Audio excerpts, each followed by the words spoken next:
friends and enemies. So here we go, a little bit late. Apologies for that, but we have had a last-minute substitution. Want to give a big shout out to Boom Dust, all the way from Hollywood, California.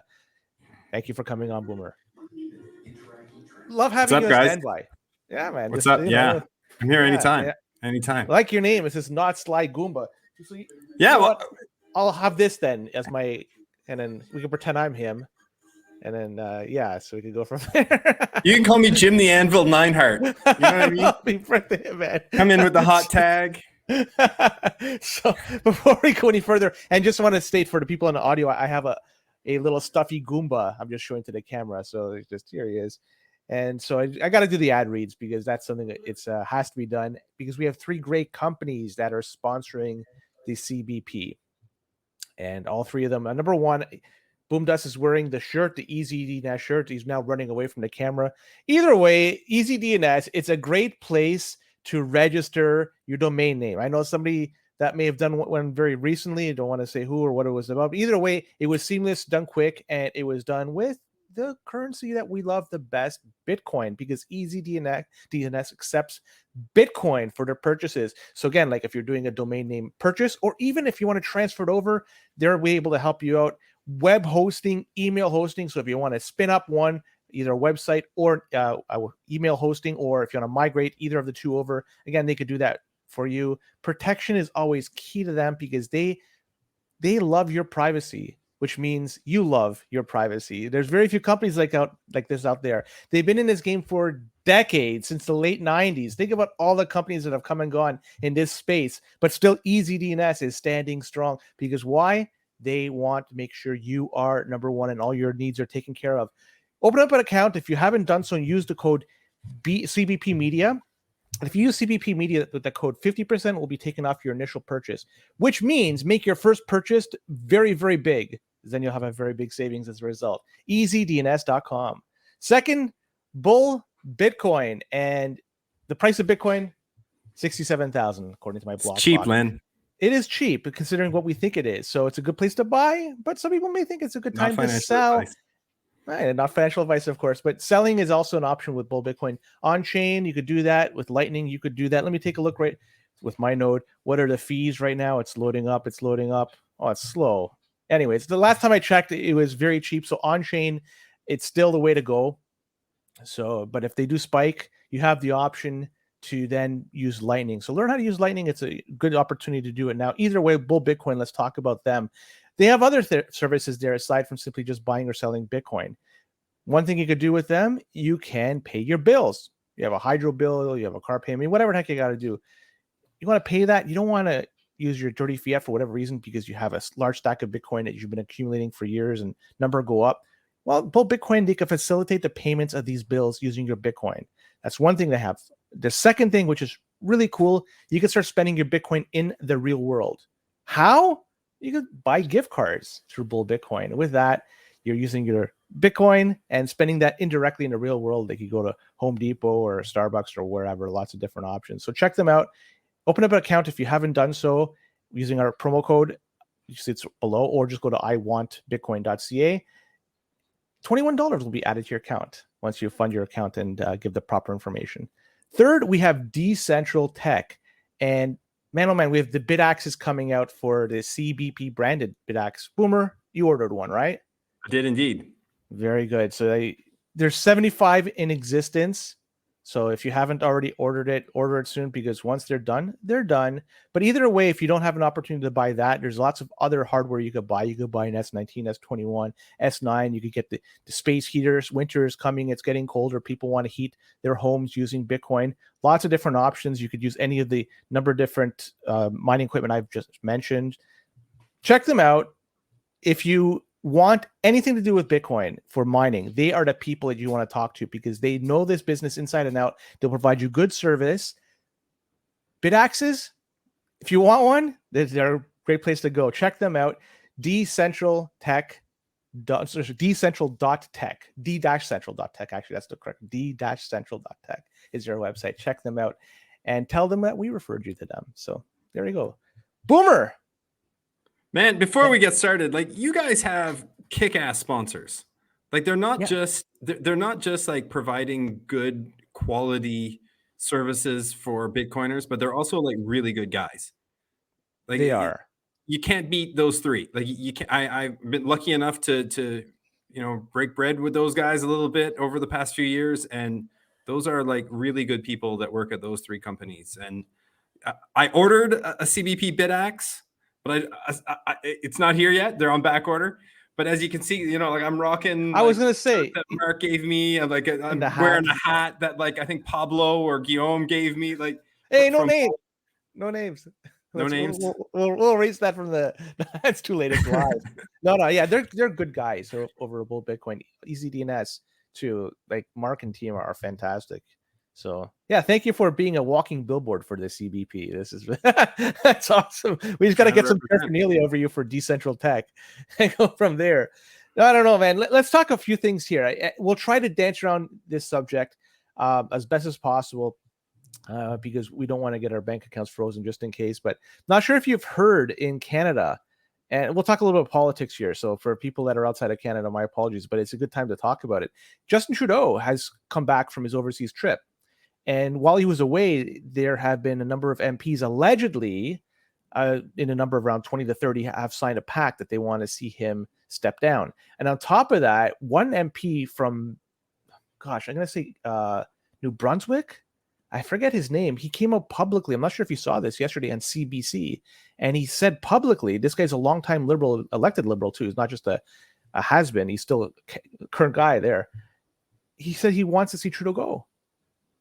It's incredible to see that there's this reaction, both behind the scenes, but now also at the forefront. I'm not sure if there's any way Trudeau could still stay in power, given the fact you have all this infighting. You have the Bloc Québécois giving them an October 30th deadline to increase the old age security, I think it is, by 10% is the number that comes to my head. I could be wrong. And that's going to be a very costly addition to the budget. So they're cautiously trying to move ahead, but it looks like that's not going to be possible if they want to be fiscally responsible, because you can't add, $2, $3, $4 billion onto the tab and say, we're being fiscally responsible. It's hard to do. So not sure if you're following this at all, but I find this to be rather fascinating, and it's quite possible there could be a new prime minister in the not too distant future. Thoughts on that? Maybe. I'm not one to really follow politics that much, but okay. I know that 9 years, he's been in power 9-10 years now. Yeah, since 2015. So 9 years almost to the day. That's a long time for anyone, right? In any developed democracy, someone to be a leader of a major party for almost a decade, usually around that time, you would expect a little bit of change, right? There's a shelf life. There's a shelf in Canada, especially for people who are unaware. I know in the United States, you have a 2-term limit. In Canada, you could have unlimited. Theoretically, you could go in for as many periods, as many times as possible. But there is fatigue. It's happened in the past. Chrétien, there was fatigue with him. Harper, there was fatigue with him. Mulroney, there was fatigue with him. Pierre Elliott Trudeau, there was fatigue with him. So it seems to be 3 terms-ish in a row, maybe 4, depending if it's minorities, around 10-year mark. That seems to be the shelf life of a prime minister. So, and there is a lot of change going on in the world right now. Yeah, like we are in the middle of change. So here we are as Canadians, like we're seeing all this political change everywhere else. And I think it's only natural that we would kind of want that too. Right? Yeah, it's what happens. It swings one way and then it swings the other, and then back and forth. And for people that are thinking that, this might be the end of the Liberal Party or whatever, no. There's only 2 parties in Canada that's ever governed. It's either going to be the Liberals or whatever rendition of the Conservative Party. There's been no other parties that ever led Canada. So it's a matter of time before the current group of people get voted out for the next group and then back to the other group. So it's going to be swinging back and forth. So there will be the Conservatives look like they're going to be forming government next election unless things drastically change. But whenever they do form government, they have the 5 to 10 year window, and then it's probably going to go back to the Liberals, right? Like historically, it's been like that. I can't see why this is going to change. Yeah, And no different in the United States or in England or in France or anywhere else, right? Like that's kind of, I think Japan is probably the one exception in the Western world where the ruling party there has been in power a pretty long time. Oh, really? Yeah, if I'm So not mistaken. the gentleman that was assassinated, the previous prime minister, he was part of the governing party that's still there. Yeah, did he not resign and then his successor kind of took over? I All of a think sudden, this is so. the Japanese political podcast. Hey, well, we'll do Singapore next. The Singapore. Abenomics, right? Is that what it was called? Yeah, Abenomics, yeah. something like that. I can't pronounce his name. Apologies, my Japanese is terrible. But yeah, but I don't know. I'm just looking at the way politics is going, and you're right. It's just it's the end of looks like of this cycle, and CBP. Yeah, Ben is. I met Ben. He's a very nice guy. I met Ben a couple of times. Ben's awesome.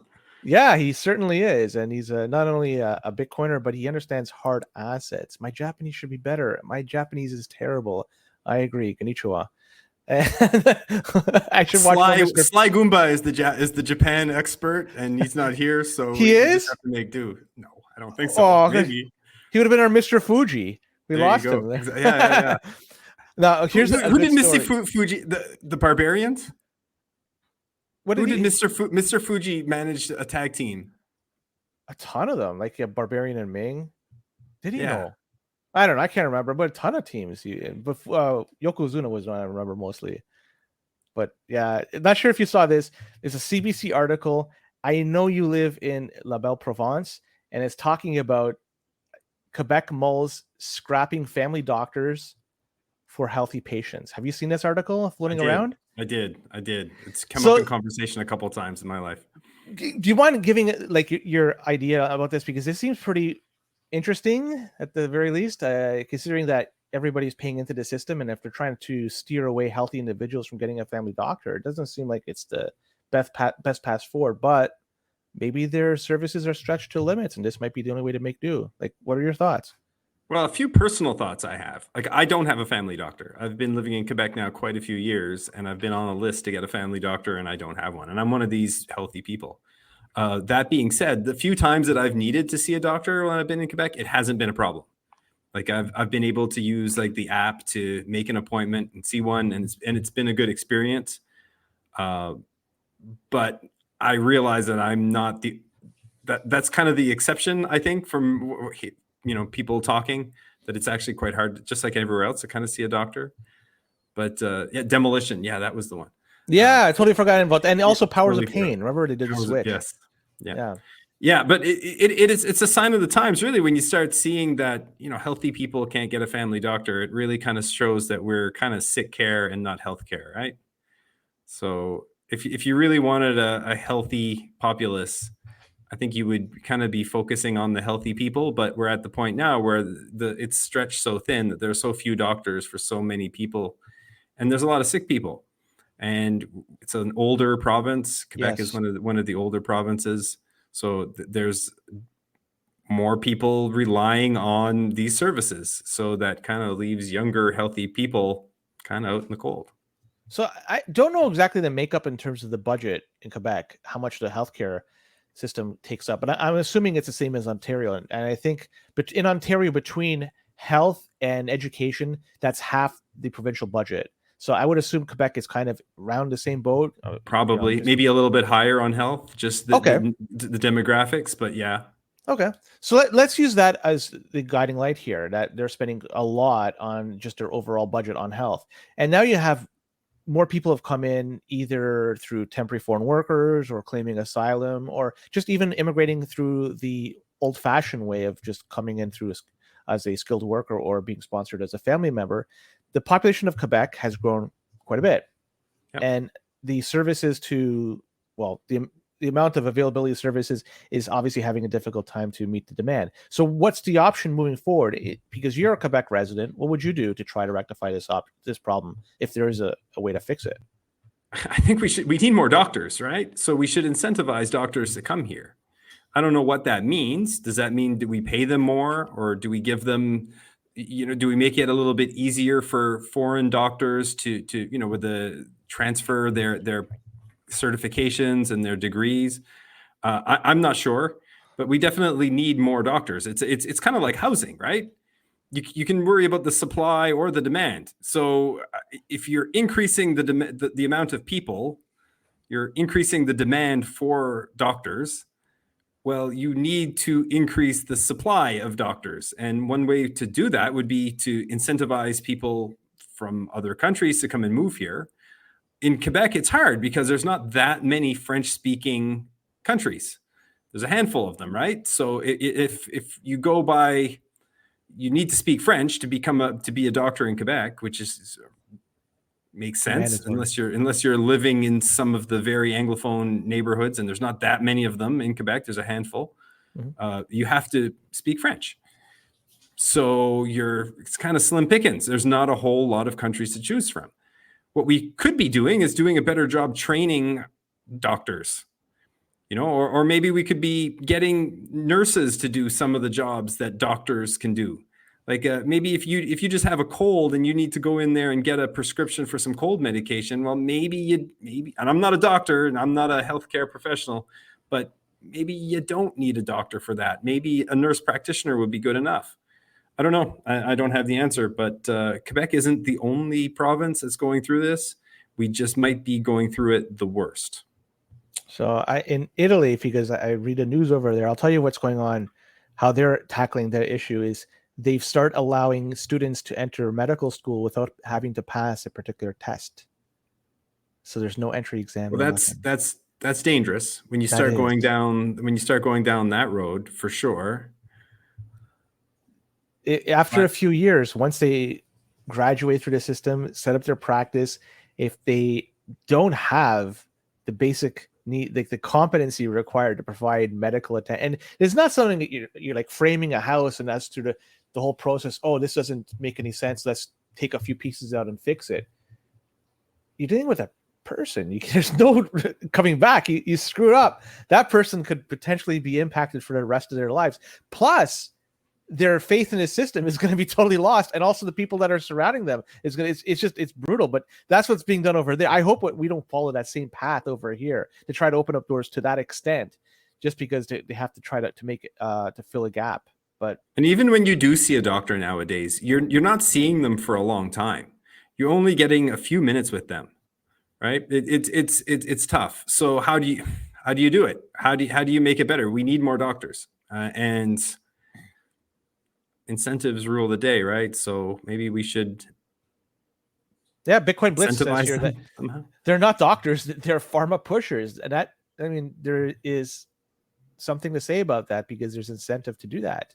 As sick care, it's sick care. It's not healthcare, right? The problem is it's not going to get any better, and this is something that's really going to impact productivity, and also it's going to be even more costly for the province and Canada as a whole. Of course.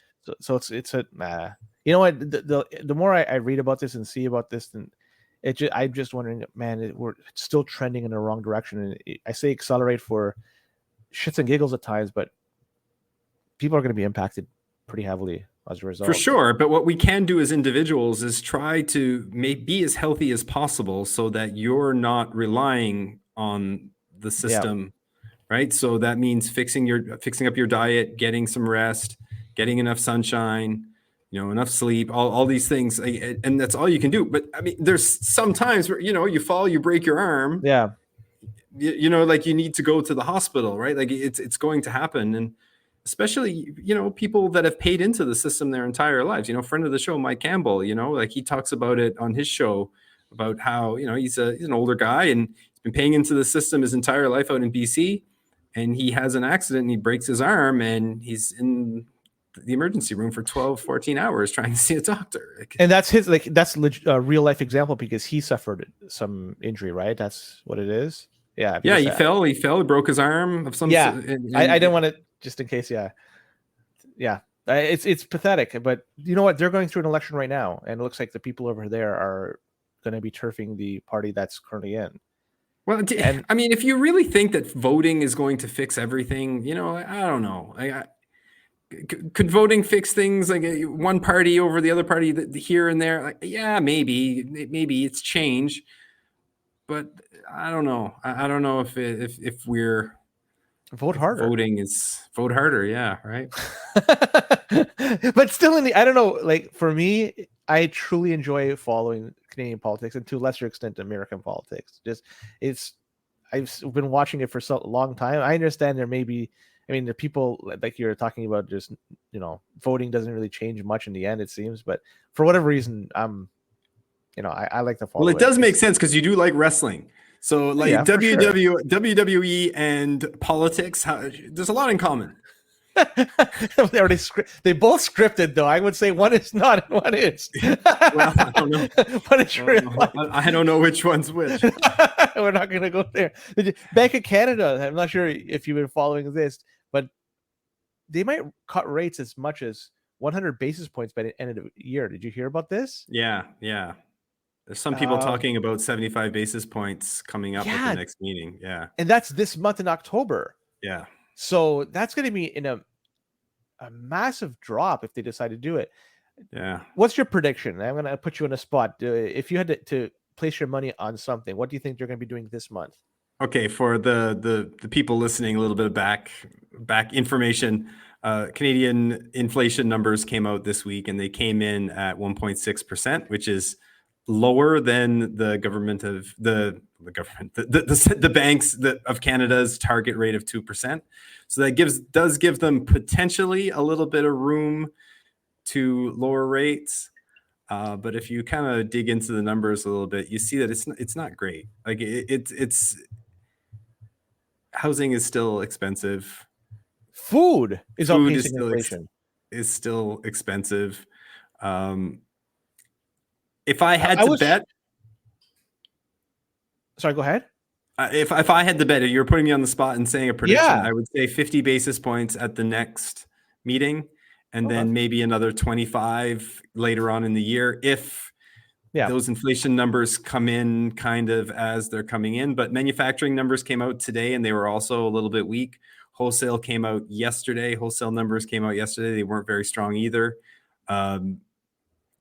Yeah, there's a lot of signs out there that things are not going great. So maybe a 50 basis points cut, and then another 25 to maybe 50 at the end of the year. I think that would be the base case for me. But 50 at the next one for sure. I think that would give an injection to the economy because liquidity would be easier, or capital would be easier to get through borrowing, and so there's potential this could spur. Don't want to say recovery, but just elevating everything as a whole.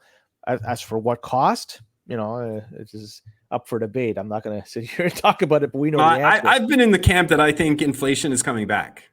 I've been on that bandwagon. I've kind of said that, like, I actually was kind of surprised that central banks were able to keep rates as high as they did for as long as they did. I'm shocked. But I think now that we're going into a rate cutting cycle now, I'm not sure that we're not going to see inflation kick back up, because inflation it never seems to go away in just one burst. We tend to have secondary pulses of inflation. Like, and Joey talked about it really well on Monday, I thought, when he was trying to explain inflation and interest rates as, cars, and you're kind of just bouncing from one side to the other when you're going really fast. And that's kind of what monetary policy kind of is right now. So I wouldn't be shocked to see a burst in 2025 of more inflation. Wow, I didn't realize that soon, because it is the levers they're pulling from the central banks. It's always a delayed effect because they're reacting to data that for the previous 12 months or longer created whatever environment they're in. And then so they're just trying to change it. It's a slow moving ship. So and it takes time. It takes time. When you cut or raise rates, it takes time for the effects of those rate cuts or those rate increases to be felt, right? So even Ryan's thinking, he's saying in the chat, that you think 50, then 25, then 50. So he's saying 125 basis points before the end of the year. And it would signal things are quite bad for the Canadian economy. But it's also another way to look at it is they're trying to get to the point where they were before 2020. So rates were very low before 2020. So maybe there's an appetite to get back to that point and maybe have the economy almost reset itself to where it was. but now we have the added impact of prices of everything being much higher because of the last 4 years and their decisions. So real estate too. I whatever. don't really follow real estate that much. Are you've but I did see a couple of things that real estate listings in Toronto are up. Is that right? The condo market last I saw, and I thought I saw something today, is we're back down to the prices of January 2021. So prices have dropped steadily for the condo market over here. I don't know.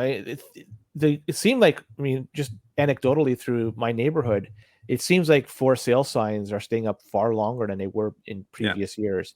But they've already lowered rates quite a few times, 2 or 3 times, I think the Bank of Canada did. And with more to come, it's just going to spur more buyers.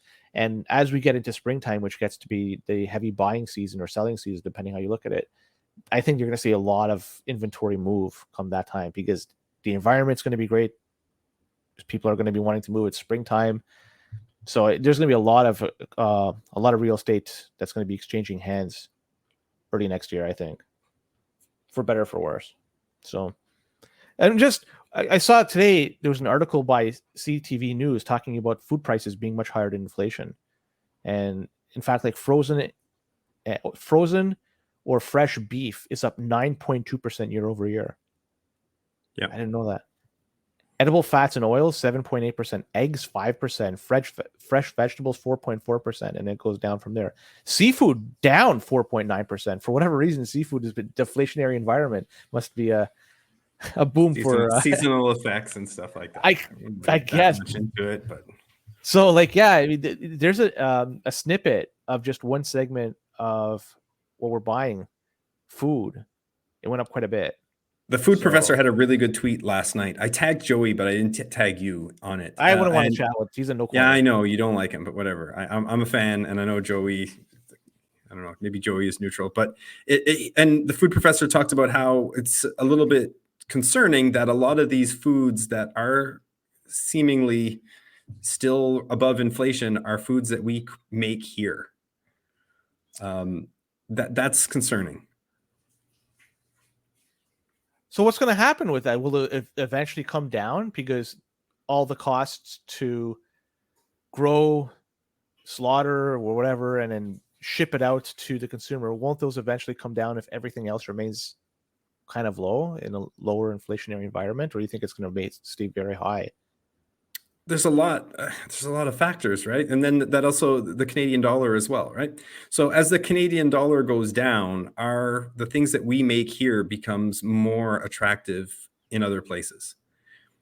So let's just say, and generally speaking, this is the case, when interest rates go down, so does the currency. So if we cut interest rates more aggressively than the US, then the Canadian dollar will devalue against the US dollar. Mm-hmm. And that will make the food that we produce here a little bit more attractive for US consumers, right? So that would increase demand for Canadian food. So that's not a great sign if you're a Canadian that's trying to buy food here, right? So that would increase competition, right? But it also is it's not a bad sign if you're a food producer. Like if you're a farmer, then that raises your income, right? Are they doing for Alberta beef? Is there some sort of stoppage of having that go over to the States? I know there's always something that they're sometimes they're allowing it to go there. I'm not up to speed. Yeah, I'm not up to date on that stuff. In a previous life, I kind of was like that was something I really follow closely, but I don't do that anymore. No, these days you're probably following the World Liberty Financial, right? Like you're neck deep in that shit, right? Oh my god! Oh yeah. Like don't shitcoin, ladies and gentlemen. Like, of course. Well, apparently a lot of people aren't. From what I gather, only 4% of the total float has been sold so far, which is much lower than they thought. From what I gather, 75% of the sales of all these shitcoins, these World Liberty tokens, what the fuck it's called, is going to be going to Trump and his team. Like, talk about pre-mined and then taking advantage of it. Like, what a fucking joke. But the market, they're speaking. Only 4% sold. That's good. really good. That's a good sign. It's a good sign. I saw Yeah. Max Kaiser tweet about this a couple hours ago. Just like smiley face emojis and just laughing about how, it was a disaster. Hopefully Trump learns. I don't know. I don't know if it's Trump or his team or whoever. Right. Like, hope whoever is involved in this, hopefully they see that this thing is a colossal failure. Whatever headway they made in the Bitcoin community with, certain Bitcoiners, like relatively prominent Bitcoiners coming up and stepping up for Trump.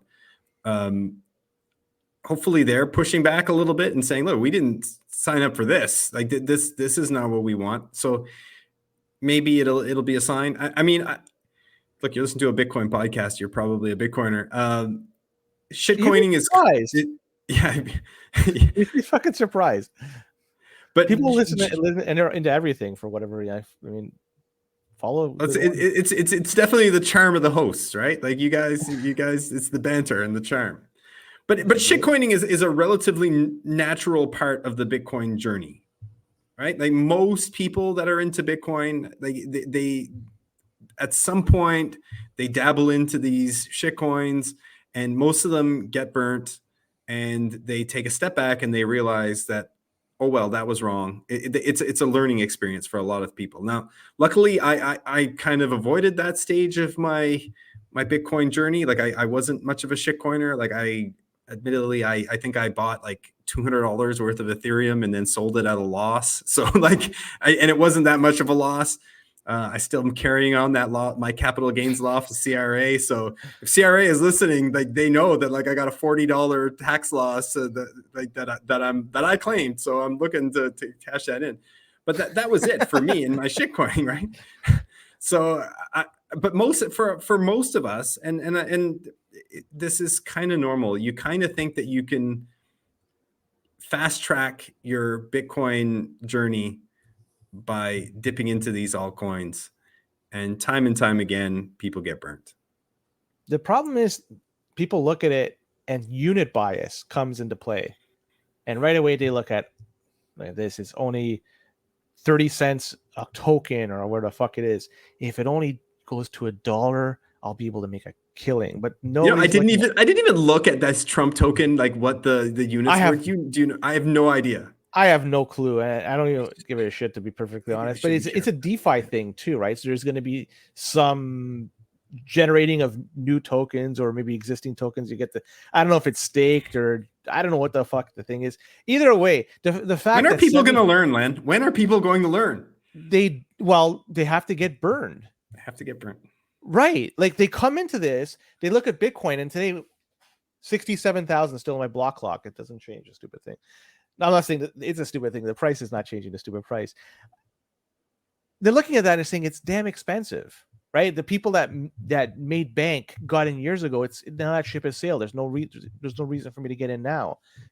And they think, what's going to be the next big one that's going to make, like Ethereum? Probably not, because it's pretty mature. It's got a large market cap. They keep going down the list to try to find the next one.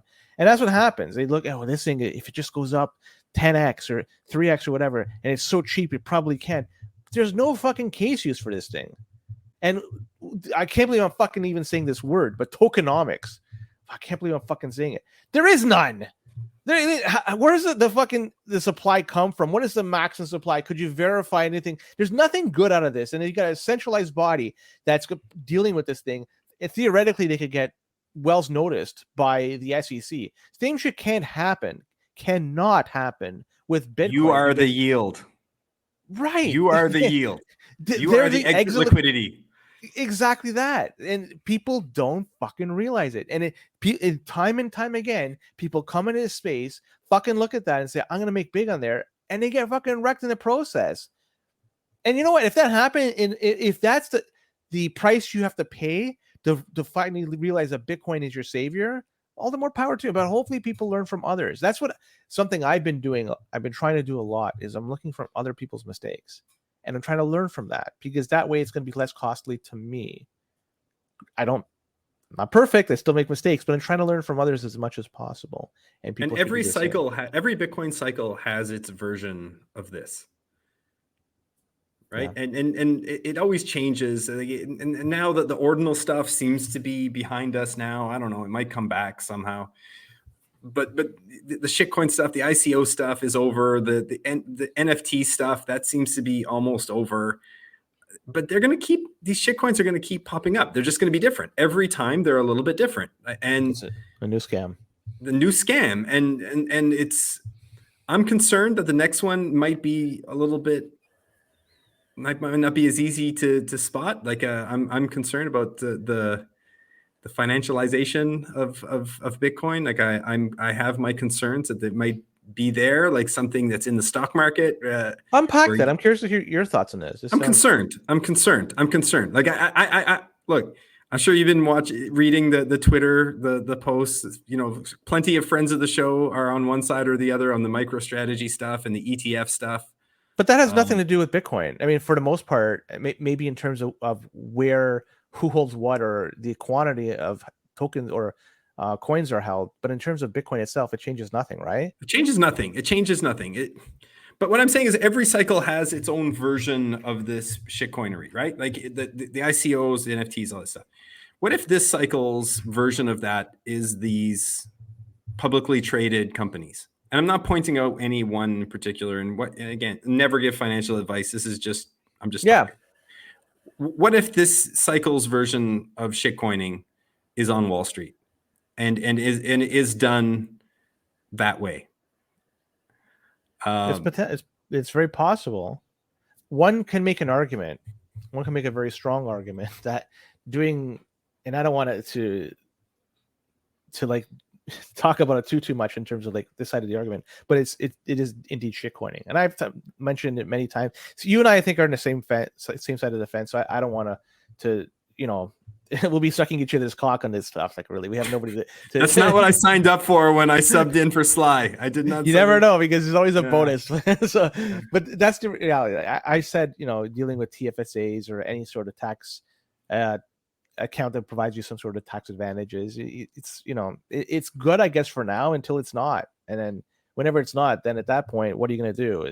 Everybody's going to be trying to get the same capital out of the market, and you don't want to be left in that crowd of people. You want to be long gone at that time.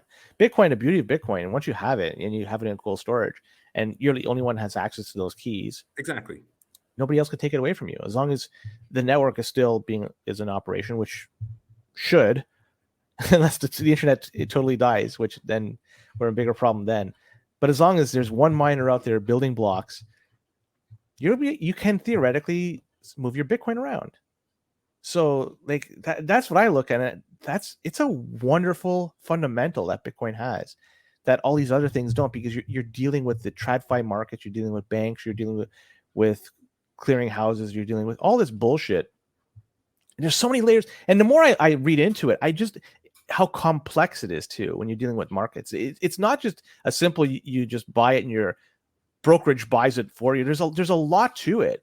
Bitcoin, it simplifies the fucking thing significantly. It's just fucking send a transaction, broadcast it, and it gets built in the next block, and it's a beautiful thing. And I don't know why we're just trying to go into these more complex things just to get tax advantages. I understand there is an incentive there, and people are drawn to it like a moth to a flame, but eventually it keeps hanging around that flame. You're gonna get fucking burned, man. But it's a lot of the same things that shitcoiners say, right? You know, like yes. how many? I've read it multiple times in the past couple of weeks about MicroStrategy. People posting, it's like, well, I'm just into MicroStrategy so I can sell it and then buy more Bitcoin. Well, that sounds an awful lot like what people were saying about fill in the blank. Yes. Token, fill in the blank, cryptocurrency over the past little while. Ryan saying the Bitcoin miners and Bitcoin TFSA. miners, yeah. Full disclosure, I got you to thank for this, Len, not just you and Bob Burnett, because like the series of interviews that you had with Bob are really what changed my mind about holding the Bitcoin miners in my tax exempt accounts. Look, again, what people Bob's do with their gem. money.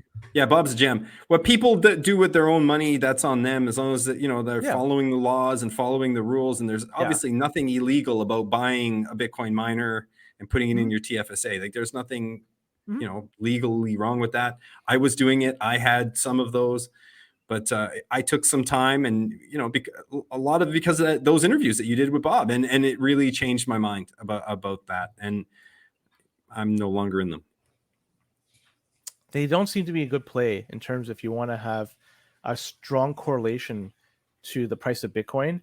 It's, I don't know, for whatever, I think this year the miners have been on a tear for the most part, but just for the past few years, it seems like there was a decoupling between the price of Bitcoin and the price of the miners. Plus, you always have the counterparty risk of them potentially, the miner, they could issue more shares, so they could dilute. They could do some risky play, like Marathon, for instance. Just this week, I think yesterday, they announced that they took on another $200 million line of credit, and they're collateralizing this with their Bitcoin holdings. Now, as long as the price of Bitcoin goes up, that's a good play. But if it doesn't, if it starts going down, and we've seen Bitcoin go down, you know, a number of different times, what happens to this line of credit they take? Do they have to put something else, or do they get wiped off and they have to give up the Bitcoin that they've put up as collateral? Like, I don't know. So like, that's what I'm trying to say. When you're dealing with a Bitcoin miner, you're dealing with the CEO, the board, and you got to hope they make the right decisions, because if they don't, it could impact the valuation of what the money you put into their company. And just simply, and at the end of the day, you're investing in a company that's short Bitcoin. Like you're investing in a company that because they're always sell selling Bitcoin. Yes, they will sell Bitcoin because they have to sell Bitcoin. That is what they do. I mean, I know now a lot of the them AI play. There's stuff with the AI stuff now.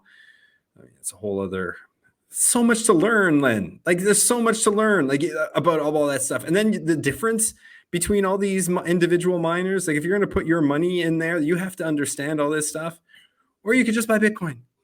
Yeah. So I mean, I don't want. That's just our opinions, Ryan. Again, not financial advice, but yeah, I would stay away from the miners. If you have to do TFSA, I can't even. I mean, I'm gonna have to suggest this, but like the ETFs that are directly correlating to the price of Bitcoin minus the management fees, I think that's probably a better play. If you have to do that, you're dealing with less. Yeah, I would say you're dealing with some less risk. The keys itself, you're not holding on to it. Somebody has to hold on to it, but there's no free lunch here. That's the problem. No, Whatever you do, there's no free lunch. And if you're not holding the keys, it's not your Bitcoin. Yeah, that's why right? To go back, if you could take your money out, buy Bitcoin, that's the best course of action. Is again, if your keys, I set up many a cold card, and I hope people out there, when they set up their cold card or whatever device they used, they did it in a way that the keys never touched the internet. Also, cameras were off. You had no devices, nothing that's recording or could potentially record either the sound or the video. You've done it in a room that's secure. So you're rolling your dice, you're doing all that fucking shit. So that way the keys are secure. So if you do that, nobody can touch your Bitcoin. The only way they could do it is with a $5, or I guess now it's $7.50 with inflation wrench attack. That's the only way they could do it. And even then, you could time lock your stuff so you could protect it. There's lots of different options. So yeah, dummy wallets in your, And if you don't know that stuff, go push pause and go listen to BTC Sessions, his like 2 or 3 hour long tutorial on how to use a cold card. It's my daughter did one. I'm not sure if you saw that tutorial, but it was like a 10 to 15 minutes. She was 10 years old at the time, and she was able to do it. If a 10-year-old can set up a cold card properly, you could do it. And if you don't have the knowledge, you don't know how to do it, reach out to me. We'll go through the process. I don't charge. I'll show you the whole process. It's not that hard. So yeah. Boomer. Like the average Bitcoiner getting into Bitcoin is much better off spending a couple of hours learning that stuff than trying to figure out micro strategies, stock issuance schedule, and how much net asset value or whatever, right? Like you're going to spend so much energy and time learning that stuff that I don't know if you're going to get a ton of value. Or you could learn self-custody, and it's not going to be that hard. It's going to be a couple hours. I think that's a better bang for your buck. The real uphill battle, though, is people are so wrapped up in traditional finance. It's hard to have them unplug from that. So they're dealing with a bank who stores their money. And if you're trying to teach them that you could, that we say that be your own bank, it's a foreign concept to have total control of your finances, and the onus is on you to fucking control it. Yeah, not Sly Goomba, laugh out loud. But I do have my Goomba here, so it's we do have one Goomba that's here. So here he is. But if you're new to Bitcoin, don't despair, right? You just go at your own pace, keep learning, keep studying, and do that stuff. If setting up a cold card is, if it's intimidating for you, then watch a couple of videos. Or reach out to me, man. Reach out to Len, reach out to me. Reach out to anybody from D or anybody else from the cold card team. Like, you can do it. Just spend a little bit of time and go at your own pace. Run a node. It's not that hard. Get a BitAxe. Now, I'm not sure if you saw, like, holy shit, in the past couple hours, the fees on the Bitcoin on chain, it was 2 hours ago, they fucking started spiking as high as 376 sats per VByte. It's now down to 194. The last block that was mined. Yeah. I didn't see that. I did see the last time I checked, they were at like 40 or 50, and I was like, I saw, but fuck, it's now 5 times that. Fuck, what happened? I don't know. How many blocks? Back. How many blocks? How many blocks were that high? 1, 2, 3, 4, 5, 6, 8. And one just mined right now, 231 sats.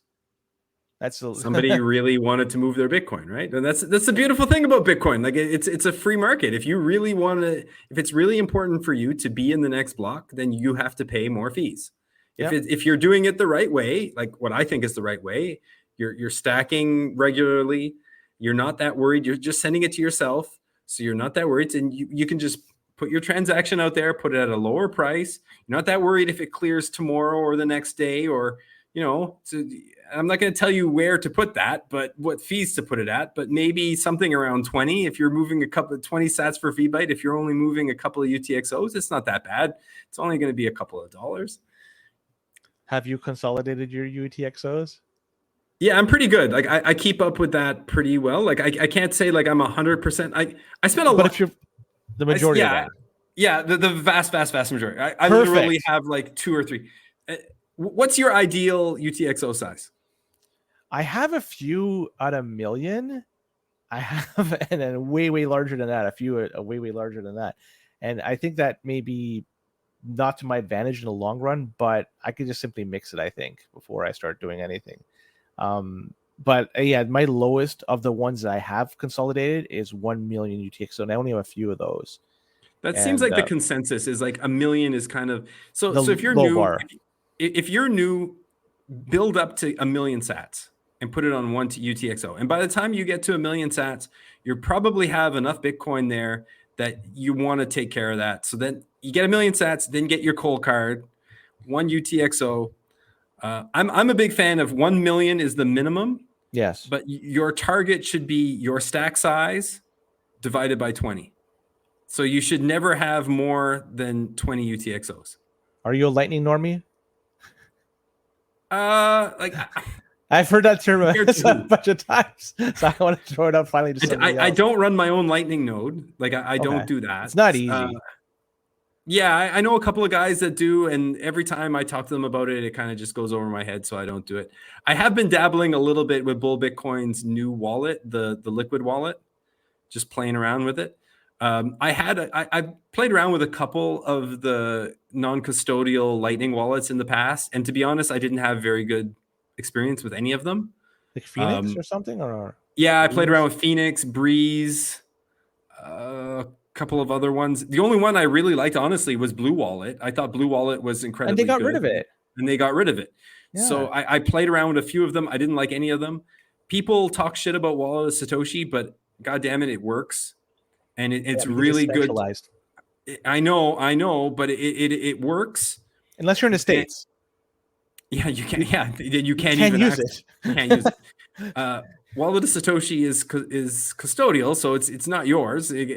But for onboarding people, Wallet of Satoshi is easy. I have been recently keep a very small amount on Wallet of Satoshi just for showing people at the meetups and stuff, like how it works, and just very, very light. But I've been putting all my Lightning stuff actually on Liquid now with Bull Bitcoin's app. Not your keys, not your coin. And on Bull Bitcoin, on the liquid, it is your keys. So it is you It's do an hold IOU. the keys. Yeah, I know. Liquid. It's an IOU. You're giving the arrangement is you give your Bitcoin, they give you the equivalent in liquid Bitcoin, and your Bitcoin is then held with the Federation. Yeah. Or I think it's a federation, but the Federation is the one that manages it, I guess, in some way, shape, or form. So the Bitcoin no longer is yours, and you have to trade that IOU back for your Bitcoin. To date, there has been no rug pulling, but if you are a disciple of the not your keys, not your coin, if it ain't Bitcoin, it ain't Bitcoin. I'm of the mind that never have more on your liquid or your Lightning wallet in dollars than you would have in your own wallet. You know, like your fiat wallet. Like if you're okay carrying around $20 bills in your wallet when you go to work or whatever in your back pocket, and that's your limit, $100 is your limit, then your goal on your Lightning wallet should never be to have more than $100 worth of Bitcoin on your Lightning wallet.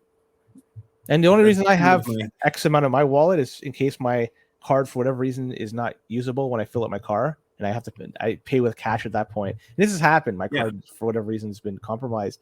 So I don't want to sit there and wait for my wife to come pay. So I just rather I have enough cash to fill my car. That's it. that's what my rule of thumb, because it's the only thing I need cash for in a pinch. Everything else, I don't give a fuck. Then that should probably tell you how much you should have on your Lightning wallet. Yeah. Right around that amount. Now, if you're holding your own, if you're running your own Lightning node, then I would say you can have a little bit more on your Lightning wallet. But if you're using Wallet of Satoshi or you're using one of these apps, never hold more on Lightning than you would hold in your wallet. Yeah, agreed. Boomer, we're up 51 minutes. I think that's a good enough time to call her quits, because my wash is going to be finished and I want to start doing the rest of my laundry before over here in Ontario, 7 p.m. is when the cheap electricity rates kick in. So I'm not sure if the same applies in Quebec.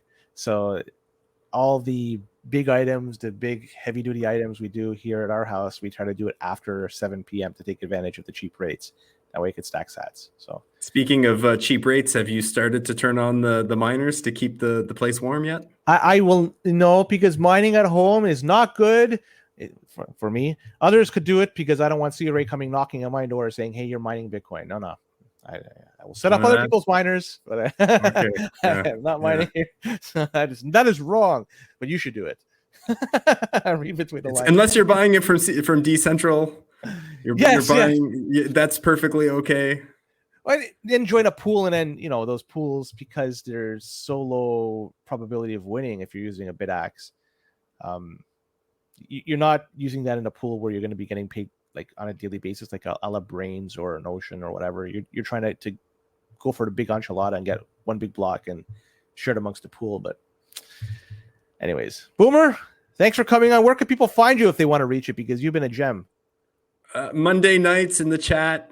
I'm always there. Wednesdays, I'm probably like 50-50 on Wednesdays. It's hard. Oh, why aren't you doing your thing today? It's Wednesdays, don't you? Yeah, I did. Yeah, Ottawa Bitcoin Meetup. You can find that. Search on meetup.com or Google or whatever. We usually do it on Wednesdays, but we don't do them every Wednesday. So that's why I'm here. I'm able to be here today. And sometimes I go to the Montreal meetups as well. Like I live in Ottawa, so like I drive up for the Montreal meetups, and they're often on Wednesdays or Thursdays. So that's why I don't do it. So check me out over there. I'm on Twitter too, but not for long, maybe. And you'll be back on the show next month-ish. Is that correct? Yeah, I guess I'm allowed to say that. I don't know. Yeah, so I'll announce that because Joey, he's said it. His wife is giving birth soon. The specific date obviously is unknown right now, but she's 8th month-ish. So when she does give birth, obviously Joey's gonna have no time for the show to come on and do this research and all that shit. First child is, for everybody that's been a parent understands what I'm saying. So we have arranged for 3 guest hosts, one in each particular 3 consecutive weeks. That should give Joey enough time to recuperate. Boomer is one of the guest hosts. The other 2 I don't want to say just yet, but they'll be fun. But Boomer, thanks. And I won't be able to make it on the 28th. And if you're in Ottawa on the 28th, check us out. We're doing a BitDevs type of meetup. So yeah, a Lightning slash eCashew developer is coming in, and he's done some work in Madeira. He's coming into Ottawa to give a presentation of the stuff. That's a Thursday. No, it's the 28th. It's a Monday. That's 20th of October. October, yeah. Okay. That's the only Monday that I won't be available because like I'll be at that meetup. So if you're in the Ottawa area, you're interested in Lightning development, you're just interested in Bitcoin, reach out the Capital Bitcoiners on Twitter and get information about that meetup coming up. Check it out. Boomer, appreciate you coming on such short notice. This has been awesome, and you'll be back again very soon. And for everybody listening and watching, appreciate you listening and watching. We'll be back at this on Monday. And until then, take care and don't be a cuck. Just